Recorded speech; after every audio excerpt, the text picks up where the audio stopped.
बंधुओं,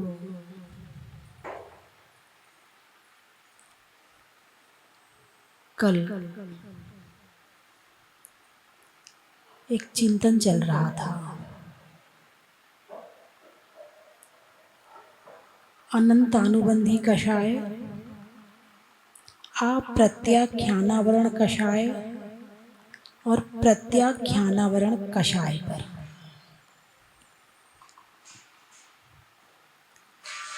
जो अनंत भाव का बंध कराए वो अनंतानुबंधी,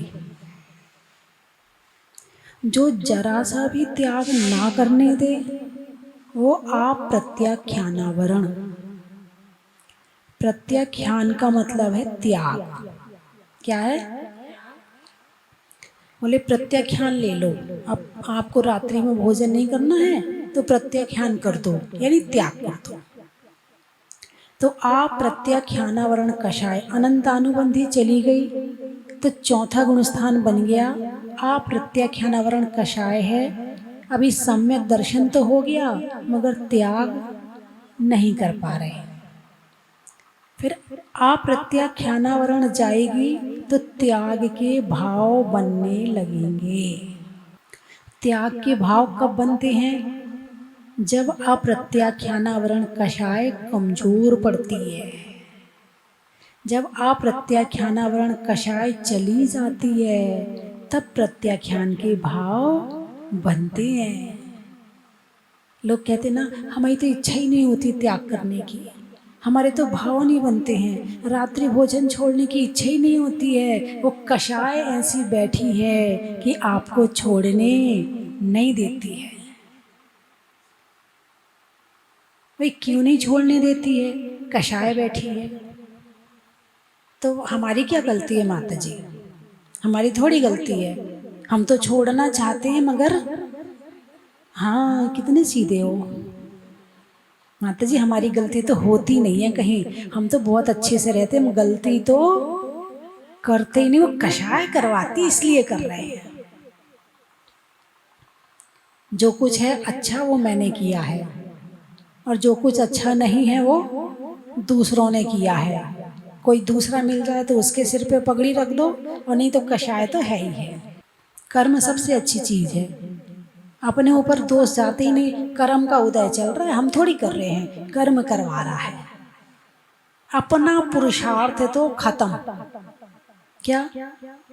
अपना पुरुषार्थ तो खत्म। अपनी तरफ से मेहनत करना है, अपनी तरफ से प्रयास करना है, अपनी तरफ से कुछ आगे होके काम करना है, वो खत्म। केवल दूसरों का नाम लेकर अपने विषय और इच्छाओं की पूर्ति करते रहते हैं। ठीक है, अप्रत्याख्यानावरण कषाय का उदय चल रहा है। क्या सारी जिंदगी चलता रहेगा? अरे बोलिए ना, हम कभी आगे नहीं बढ़ेंगे, कभी हम भाव नहीं बनाएंगे तो फिर हमारा ज्ञान किस काम का? अच्छा ये बताओ, कर्म बलवान है या आत्मा बलवान है? कर्म शक्तिशाली है या आत्मा शक्तिशाली है?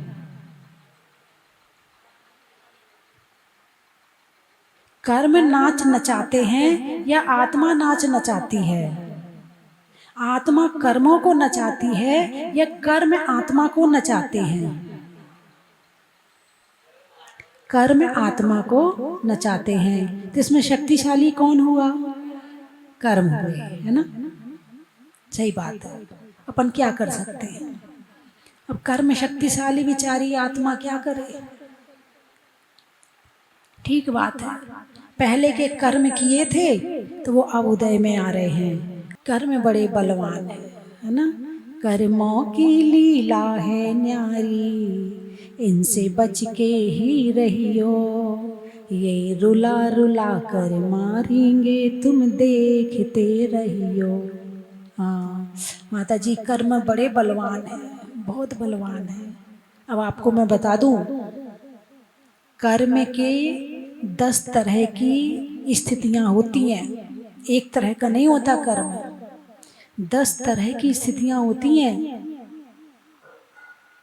कर्म उदय में आ रहा है, कर्म का बंध हो रहा है, कर्म का उपशम हो रहा है ना, कर्म का संक्रमण हो रहा है, कर्म का निधत्ति हो रहा, निकाचित हो रहा है ना। ये 10 तरह की स्थितियां हैं कर्म की।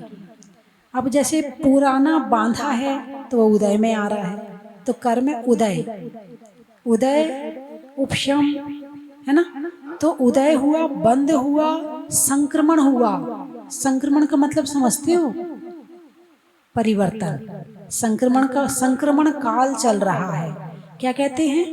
संक्रमण काल चल रहा है, इसका मतलब परिवर्तन काल चल रहा है। तो जो पाप कर्म है वो पुण्य बन सकता कि नहीं बन सकता? हाँ, ये सब ज्ञान होना जरूरी है, तब हम अपने पुरुषार्थ को जागृत कर सकते हैं। तो हम पुण्य को पाप बना सकते कि नहीं बना सकते? और पाप को पुण्य बना सकते कि नहीं बना सकते? कैसे बनाओगे?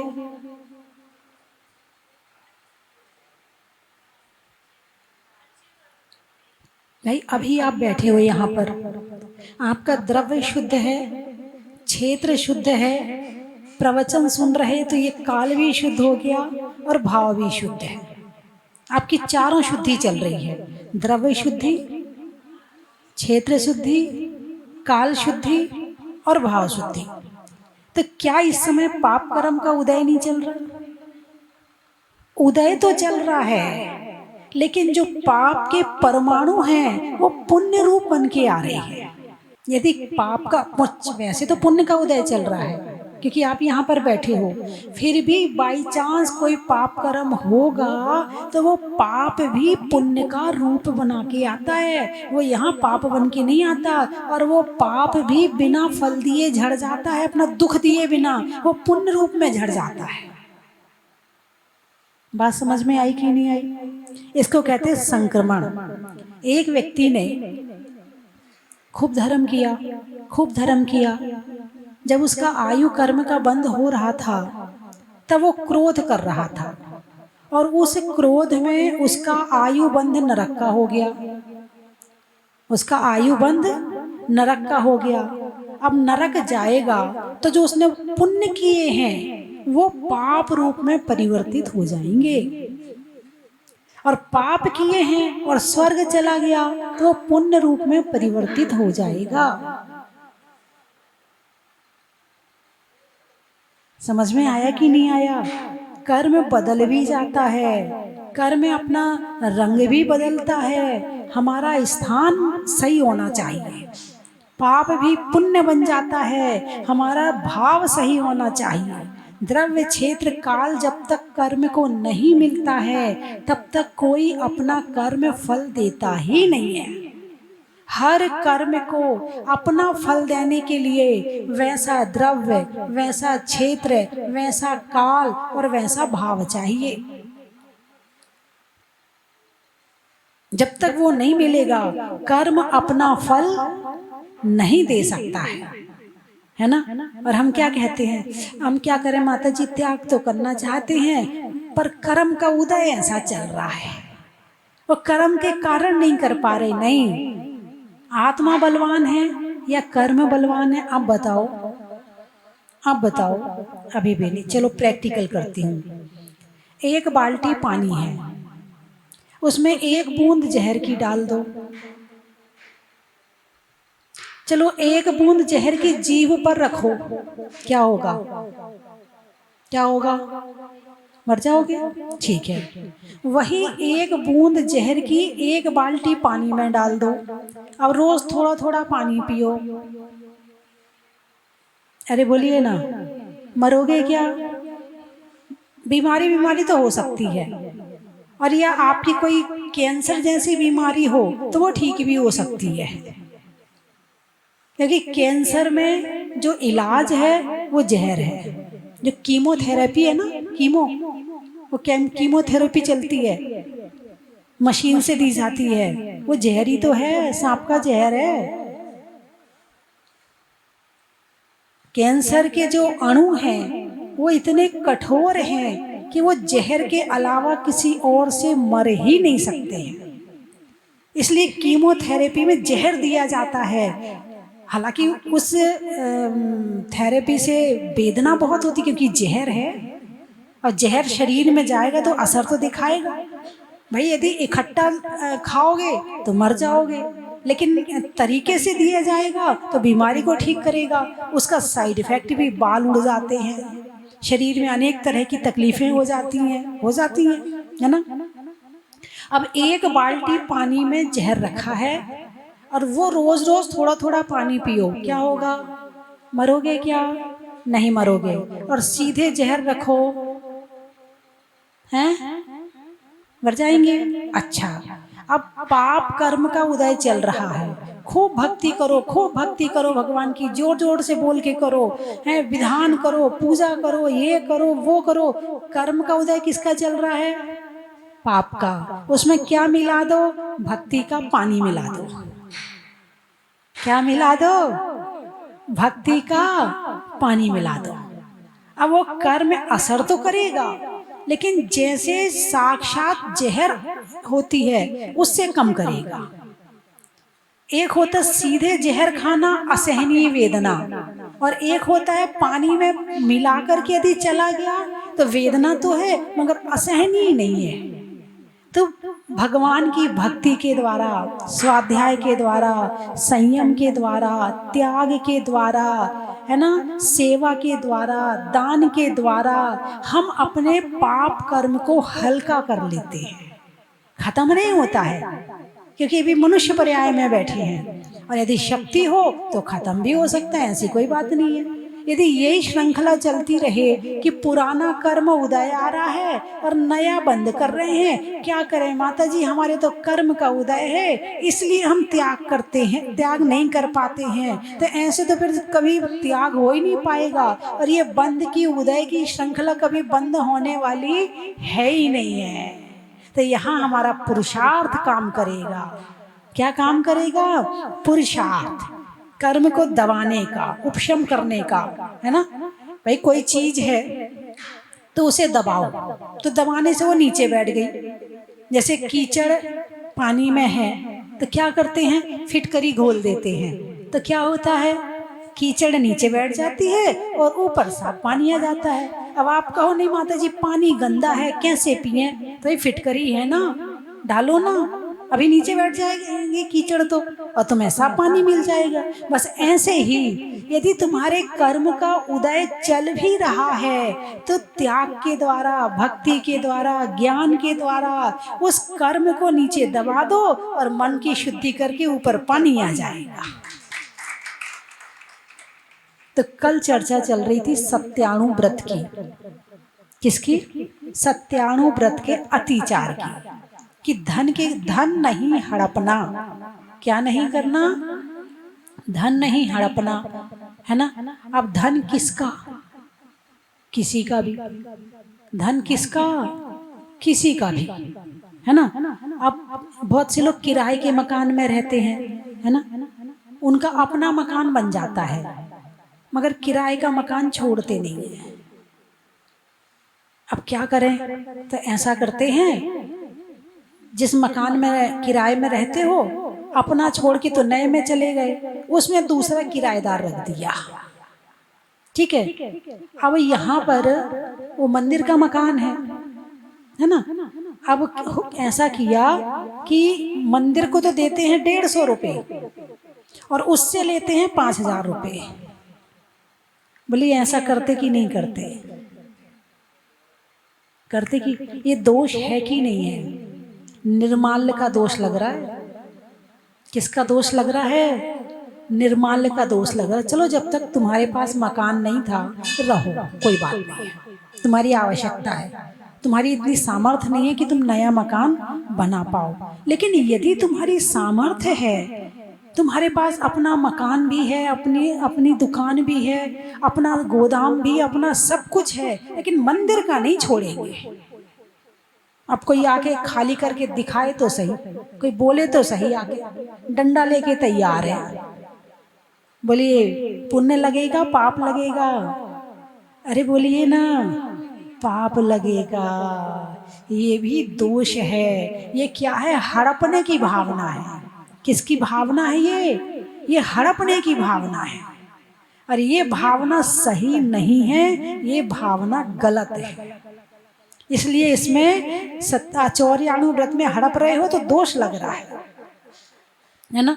ऐसा और भी कई तरह से काम करते, दुकान का हो दुकान खाली नहीं करते हैं, मकान का हो मकान खाली नहीं करते हैं, बस जो जम गए। अब यदि खाली करने के मान लो बार बार लोग कह रहे हैं और खाली करने के भाव बन भी गए, कितना दोगे? 25 लाख से कम नहीं लूंगा। क्या किससे पैसे ले रहे हो? मंदिर से। कौन से पैसे हैं? निर्माल्य के, है ना। और क्या कह रहे हैं? 25 लाख से कम नहीं लूंगा, खाली तो कर दूंगा लेकिन 25 लाख चाहिए। ऐसे लोग भी संसार में हैं जो मंदिर की प्रॉपर्टी पर, मंदिर की चीजों पर, मंदिर का ही तो है और मंदिर हमारा है। जब मंदिर हमारा है तो दुकान भी हमारी है, मकान भी हमारा है। अब बेचारे कमेटी वाले परेशान होते रहते हैं, चक्कर काटते हैं। यदि ये मकान खाली कर दे, दुकान खाली कर दे तो कुछ अच्छी सी बिल्डिंग बना दें, हम कुछ ऐसा करवा दें, हम उसके ऐसा कर लें, और लोग उसने परेशान करते रहते हैं। तो हड़पने की भावना, दूसरे की संपत्ति हड़पने की भावना नहीं होनी चाहिए। और जब दूसरे की संपत्ति हड़पने की भावना है तो फिर अपनी के प्रति कितना मोह होगा, ये बताओ। तो प्रत्याख्यान जो कषाय होती है ना, वो त्याग करवाती है। क्या करवाती है? त्याग करवाती है। और अप्रत्याख्यान कषाय जो होती है ना, वो छोड़ने नहीं देती है। जब तक ज्ञान नहीं हुआ है तब तक तो वो छोड़ने नहीं देती, लेकिन यदि ज्ञान हो जाए तो फिर भावना बनती है, अरे कहाँ चक्कर में पड़ी है, इतना है तो अपने पास में, काहे को इस चक्कर में, चलो छोड़ देते हैं।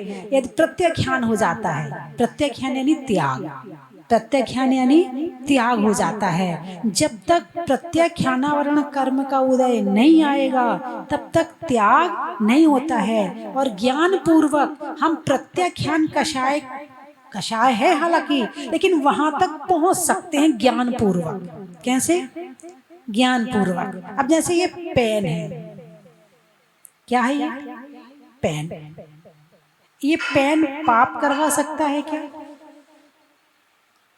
इस पेन के अंदर पाप करवाने की ताकत है क्या? क्या है? ताकत है कि नहीं है? किसमें? इस पेन में। पेन में पाप करवाने की ताकत है। इस पेन में पुण्य करवाने की ताकत है कि नहीं? अभी तो आप पाप कह रहे थे, अब आप पुण्य कह रहे हो। दोनों एक साथ कैसे हो सकता है? यदि इस पेन से किसी की जाली हुंडी लिखे, पाप हो गया। और इस पेन से यदि नमोकार मंत्र लिखे तो पुण्य हो गया। तो ये पुण्य पाप किसने करवाया?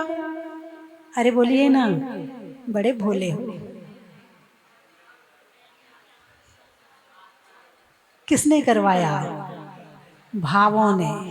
किसने करवाया? भावों ने।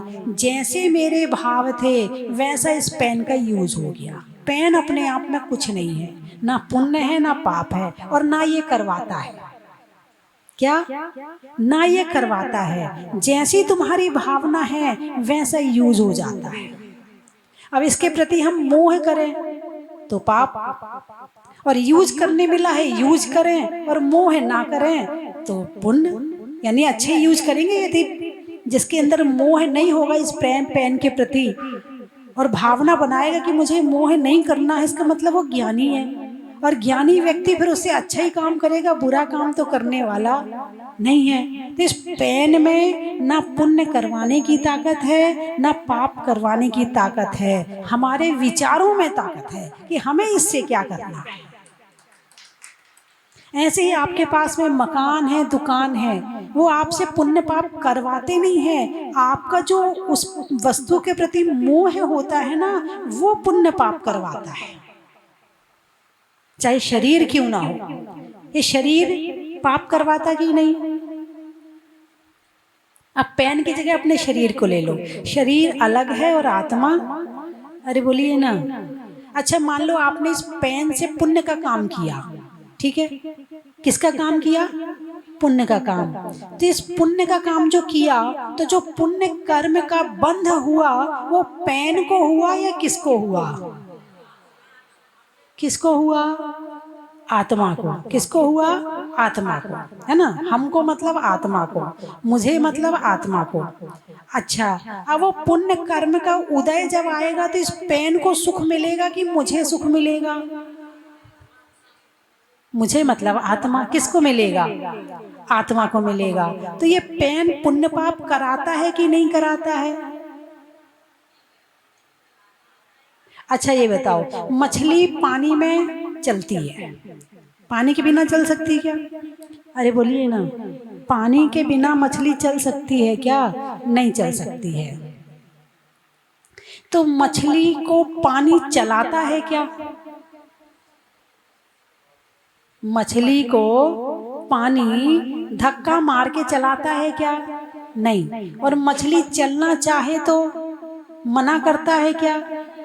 मछली चलना चाहे तो पानी सहायक है, और नहीं चलना चाहे तो पानी धक्का नहीं मारेगा, सहायक है।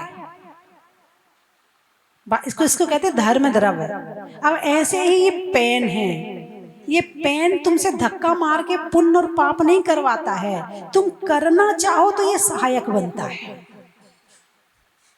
बात समझ में आई कि नहीं आई? ऐसे ही ये शरीर है, तो शरीर के माध्यम से पुण्य पाप होता है कि नहीं होता है? अब कैसे होता थोड़ा सा उसका भी वर्णन सुन लो, चर्चा कर ही लेते अब, है ना। क्योंकि आत्मा के सबसे नजदीक कौन है? पेन तो दूर है, पिछी भी दूर है, कॉपी भी दूर है, कपड़े भी दूर है, रोज बदल लेते, कोई दिक्कत नहीं है भाई। कपड़े खराब हो गए हैं, चलो भाई बदल लेते। अब ऐसे नहीं कि शरीर खराब हो गया, चलो भाई बदल लेते, ऐसा नहीं कर सकते हैं। शरीर आत्मा के सबसे निकट है, सबसे निकट है। शरीर का पूरा पूरा प्रभाव आत्मा पर पड़ता है, और आत्मा का पूरा पूरा प्रभाव शरीर पर पड़ता है ना। तो ये शरीर पुण्य पाप करा सकता कि नहीं करा सकता? अरे बोलिए ना, शरीर पुण्य पाप करा सकता कि नहीं? हाँ या नहीं? थोड़ा दिमाग तो लगाया करो, इतनी देर से समझा रही हूँ, थोड़ा सा तो दिमाग लगाया करो। और इतने दिन से समझ रहे हो आप। शरीर पुण्य पाप करा सकता है या नहीं?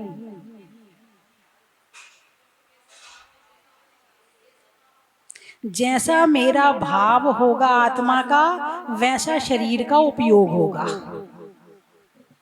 अब शरीर का उपयोग कौन कर रहा है? आत्मा शरीर का उपयोग कर रही है या शरीर आत्मा का उपयोग कर रहा है?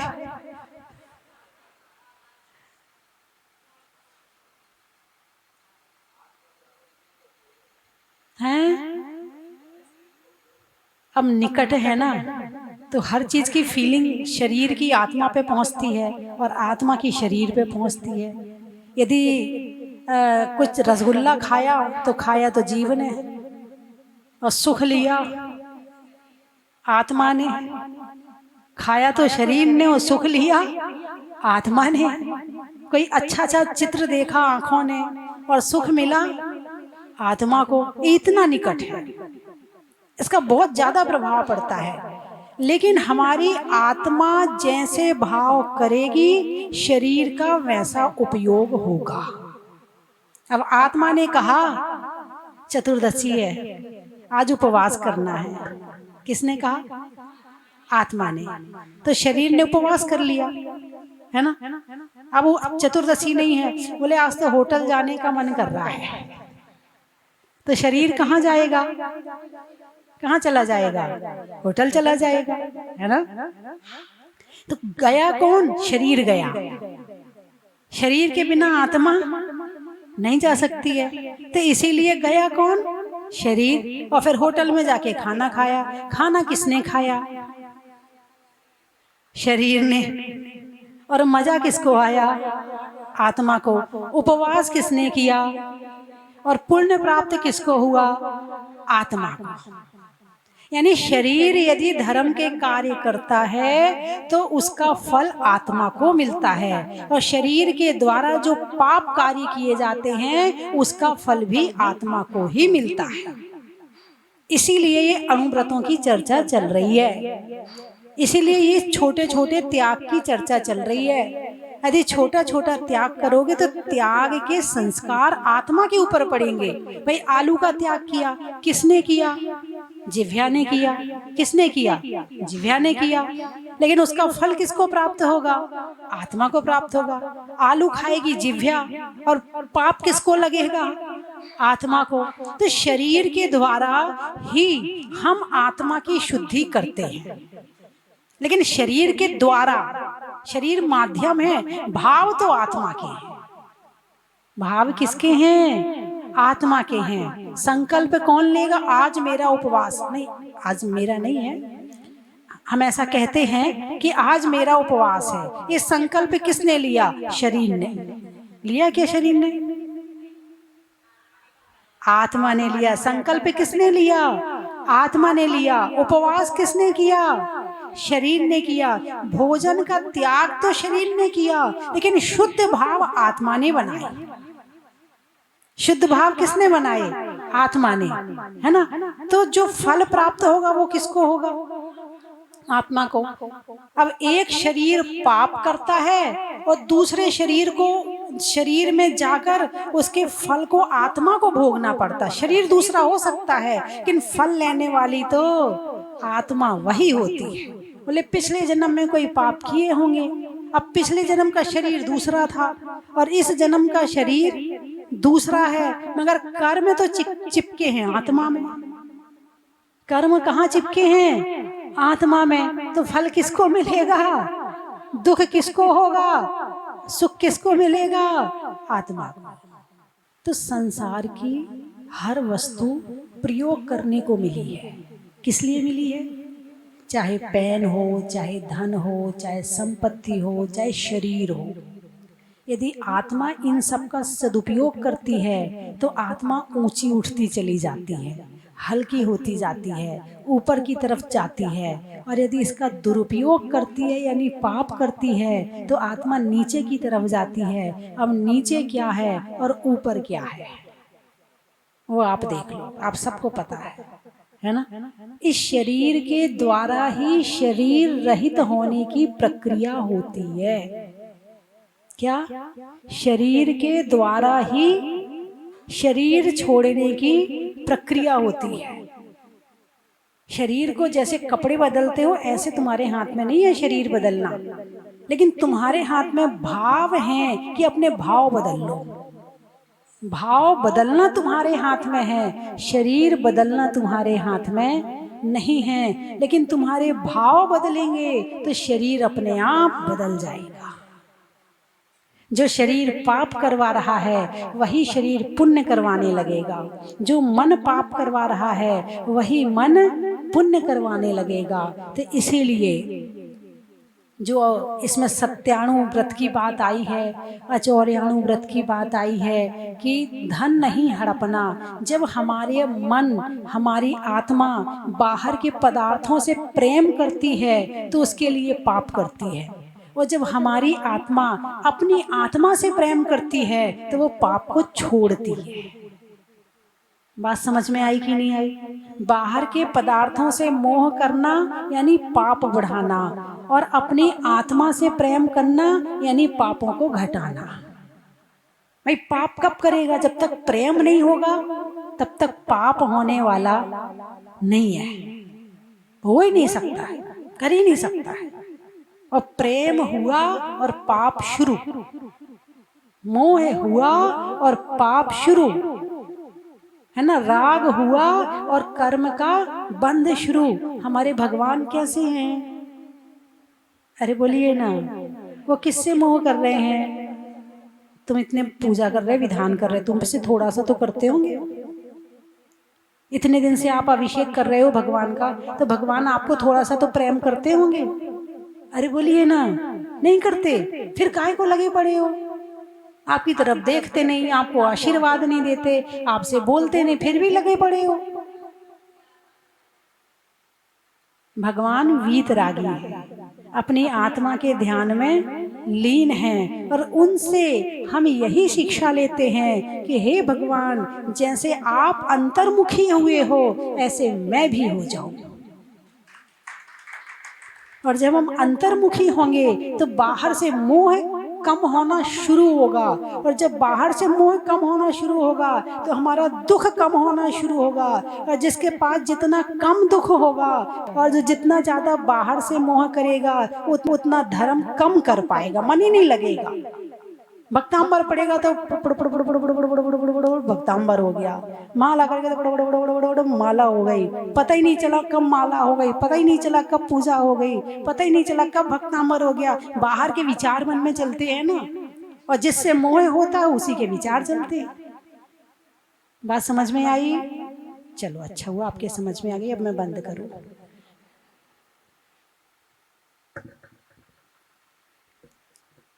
तो भगवान जो छोटी छोटी बातें बता करके हमसे त्याग करवा रहे हैं, हमें पापों से दूर कर रहे हैं, हमें अपनी आत्मा तक भेज रहे हैं, हमारे ज्ञान को जागृत कर रहे हैं। यदि इन अनुभूतों को ग्रहण कर लिया तो भगवान का और मेरा कुछ नहीं होगा, जो कल्याण होगा वो आपका होगा। हमारे दिल्ली वाले युवा वर्ग आ गया है, एक बार इनके लिए जोरदार ताली बजा के स्वागत करें। हमेशा धर्म से जुड़े रहते हैं और हर महीने 2 महीने में आ ही जाते हैं, है ना, और अभिषेक भक्ति आदि करते रहते हैं। दिल्ली में रहते हैं, मगर ऐसा नहीं कि दिल्ली वाले धर्म नहीं करते, दिल्ली वाले भी बहुत धर्म करते हैं। त्रियंचों में बिल्ली का, डंडा में गिल्ली का और आने वालों में दिल्ली का। खेत में सांटा का, सांटा जानते हो? क्या बात है। खेत में सांटा का, तौलने में बांटा का और आने वालों में कोटा का। शरीर में कान का, रहने में मकान का और मंदिर जी में भगवान का।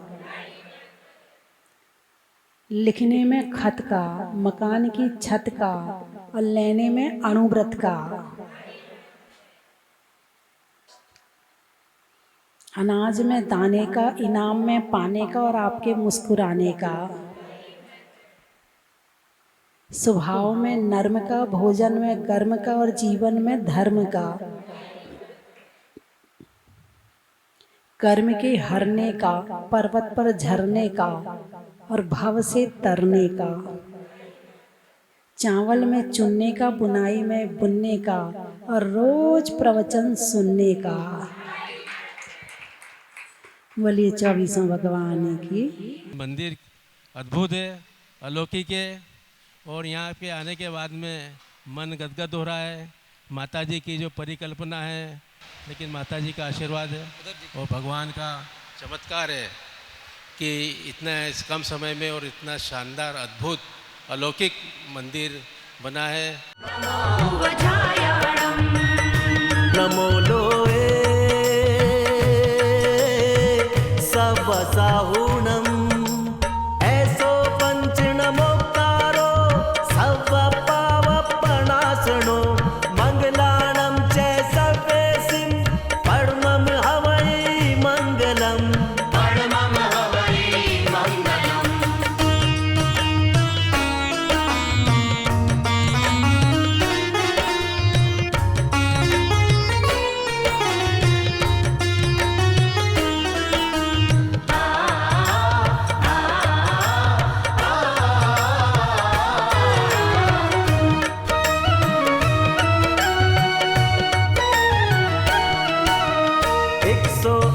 गुणों का स्वामी इस महामंत्र का कोई न सानी। 108 गुणों का स्वामी इस महामंत्र का कोई न सानी। नागों के दुख दूर भगाए यही अनादि मंत्र कह। कंचन की थाल को सजाओ रे आज, रत्नों की थाल को भर लाओ रे आज, आओ आओ करे रे गुणगान आरती भगवन की, आओ आओ करे गुणगान आरती भगवन की। आओ आओ करे रे गुणगान आरती भगवन की।